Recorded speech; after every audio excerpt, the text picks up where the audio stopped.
సర్వేకి సంబంధించి కొన్ని బ్లాకులుగా ఏర్పాటు చేసుకోవటం, దాదాపు 94,261 బ్లాకులు ఏర్పాటు చేసి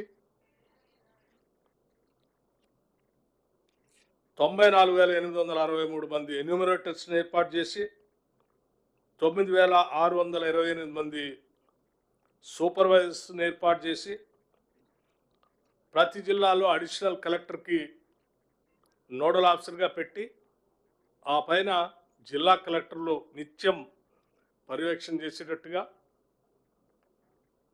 స్టేట్ నుంచి ప్లానింగ్ శాఖకు సంబంధించినటువంటి ప్రిన్సిపల్ సెక్రటరీ,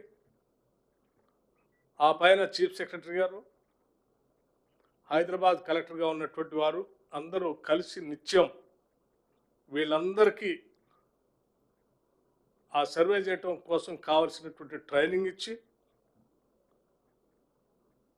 ఇచ్చేటువంటి ట్రైనర్స్కి మళ్ళీ ట్రైనింగ్ ఇచ్చి వాళ్ళు తిరిగి ట్రైనింగ్ ఇచ్చేటట్టుగా ఇవన్నీ చాలా పకడ్బందీగా కొన్ని 1,00,000 మంది పైబడి దీంట్లో ఇన్వాల్వ్ అయ్యి పనిచేసేటట్టుగా ఈ కార్యక్రమాన్ని రాష్ట్రంలో క్యాస్ట్ సర్వేని జరిపించడం జరిగింది.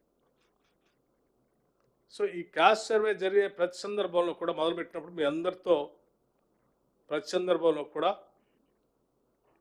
మీడియా మిత్రులంతా సహకరించాలని, ఇది ఒక చారిత్రాత్మకమైన నిర్ణయం, దీనికి విస్తృతంగా ప్రచారం కల్పించమని మీ అందరిని కూడా కోరటం జరిగింది. సరే, రాష్ట్ర ప్రభుత్వం యొక్క ప్రయత్నాల వల్ల, మీ అందరి సహకారం వల్ల ఈ రాష్ట్ర ప్రభుత్వం నియమించినటువంటి ఎన్యూమరేటర్స్ కానీ, సూపర్వైజర్స్ కానీ, కోఆర్డినేటర్స్ కానీ, డిస్ట్రిక్ట్ కలెక్టర్స్ కానీ, నోడల్ ఆఫీసర్స్ కానీ, రాష్ట్ర అధికార యంత్రాంగం కానీ చాలా మెటిక్యులస్గా ప్లాన్ చేసి సిస్టమేటిక్గా ఈ సర్వేని పూర్తి చేసినందుకు ఈ అధికార యంత్రాంగం ఈ కార్యక్రమంలో ప్రక్రియలో పాల్గొన్న చిట్ట చివరి ఎన్యూమరేటర్ దగ్గర నుంచి మొదలు పెడితే ప్లానింగ్ శాఖకు సంబంధించినటువంటి వాళ్ళకి, కలెక్టర్స్కి, ఎంఆర్ఓస్కి, ఎంపీడీఓస్కి, చీఫ్ సెక్రటరీకి, వీళ్ళందరికి కూడా ముందుగా ఈ కార్యక్రమం కోసం ఎదురు చూస్తున్నటువంటి ప్రజలందరి తరఫున, అట్లాగే రాష్ట్ర ప్రభుత్వం తరఫున అభినందనలు తెలియజేస్తూ ఉన్నాను వాళ్ళందరికీ. అట్లాగే ఈ కార్యక్రమాన్ని విరివిగా ప్రాచుర్యం కల్పించి విజయవంతంగా జరగటం కోసం సహకరించినటువంటి మీడియా మిత్రులందరికీ, మీడియా సంస్థలకు కూడా అభినందనలు, కృతజ్ఞతలు తెలియజేస్తూ ఉన్నాం. సరే, రాష్ట్రంలో అనేక మంది ఇది జరగకూడదని,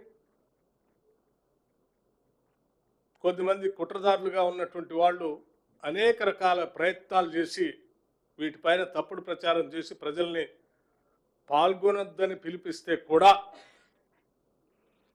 పెద్ద ఎత్తున ప్రజలందరూ ఒక మంచి సహృదయంతో రాష్ట్ర ప్రభుత్వ ఉన్నతమైనటువంటి ఆలోచనను అర్థం చేసుకున్నటువంటి వాళ్ళందరూ కూడా ఇందులో పెద్ద ఎత్తున పాల్గొని ఈ సర్వేకి సహకరించినందుకు ప్రతి కుటుంబానికి కూడా నేను ప్రత్యేకంగా ధన్యవాదాలు తెలియజేస్తూ ఉన్నాను. మీ సహాయ సహకారాలు, ఈ ప్రక్రియలో మీరు అందించినటువంటి సహకారం అంతా కూడా కొన్ని దశాబ్దాలుగా ఎదురు చూస్తున్నటువంటి ఈ కాస్ట్ సర్వేని మేము సంపూర్ణంగా పూర్తి చేయగలిగాం. దాన్ని సభలో నిన్న స్టేట్మెంట్ రూపేణ సభలో పెట్టగలిగాం. ఈరోజు దేశమంతా కూడా తెలంగాణ రాష్ట్రం వైపు, తెలంగాణ రాష్ట్రం చేసినటువంటి ఈ సర్వే వైపు చూస్తూ ఉంది. ఈ రాష్ట్రం తీసుకున్నటువంటి ఈ కాస్ట్ సర్వే గతంలో మేము చెప్పినట్టు ఎక్స్రే కావచ్చు, లేకపోతే మా సీఎం గారు చెప్పినట్టు ఫుల్ బాడీ చెకప్ కావచ్చు.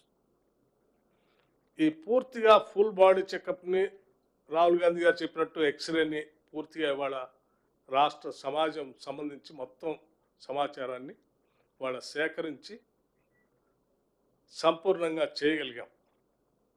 దీనికి మీ అందరి సహకారం, ప్రజల సహకారం మెండుగా వచ్చింది కాబట్టి చేయగలిగాం. కాబట్టి ఇది చేసినటువంటి సందర్భంలో మీ అందరూ కూడా కలిసి ఒకసారి ధన్యవాదాలు చెప్పాలని, ప్రజలకు ధన్యవాదాలు చెప్పాలని, అట్లాగే జరిగినటువంటి పూర్తి ప్రక్రియ చాలా ట్రాన్స్పరెంట్గా చేశాం. ఈ ప్రక్రియ సంబంధించి కూడా కొద్ది రోజుల్లో మీడియా మిత్రులందరూ కూడా ఒక డీటెయిల్డ్ అందరిని పిలిచి ఓ ప్రజెంటేషన్ కూడా ఇవ్వాలని ఆలోచన చేస్తూ ఉన్నాం. ఆ డేటు మీ అందరితో కూడా మాట్లాడి మీకంతా కన్వీనియంట్గా ఉండేటువంటి డేట్ని తీసుకొని ప్రకటిస్తాం. ఆ రోజు మేము ఇచ్చినటువంటి ప్రజెంటేషన్ని, జరిగినటువంటి ప్రక్రియని అంతా కూడా, ఎందుకంటే మీకు కూడా పూర్తిగా జరిగినటువంటి ప్రక్రియ అట్లాగే మీ ద్వారా ప్రజలకి తెలియాల్సిన సమాచారం కూడా అవసరం ఉంది. కాబట్టి దాన్ని కూడా కొద్ది రోజులను ఎక్కువ రోజులు కూడా తీసుకోకుండా ఏర్పాటు చేస్తామని మీ అందరికీ సవనీయంగా మనవి చేస్తూ ఉన్నాను. ఇది ఏమైనప్పటికీ జరిగినటువంటి ఈ రెండు కార్యక్రమాలు కూడా, నిన్న సభలో పెట్టినటువంటి రెండు కార్యక్రమాలు కూడా కొన్ని దశాబ్దాలుగా ప్రజలు ఎదురు చూస్తున్నటువంటి సమస్యలు. ఆ సమస్యలకి పరిష్కార మార్గాలను చూపించేటువంటి ప్రక్రియ జరిగినందుకు ఈ రాష్ట్ర ప్రభుత్వంలో ఉన్నటువంటి బాధ్యులుగా సంతోషాన్ని వ్యక్తపరుస్తూ, మీరందరూ సహకరించినందుకు మీ అందరికి కూడా ధన్యవాదాలు తెలియజేస్తూ, ప్రజలకి దీనిలో పాల్గొన్నటువంటి వాళ్ళు మరొకసారి మీ ద్వారా ధన్యవాదాలు తెలియజేస్తా ఉన్నాను.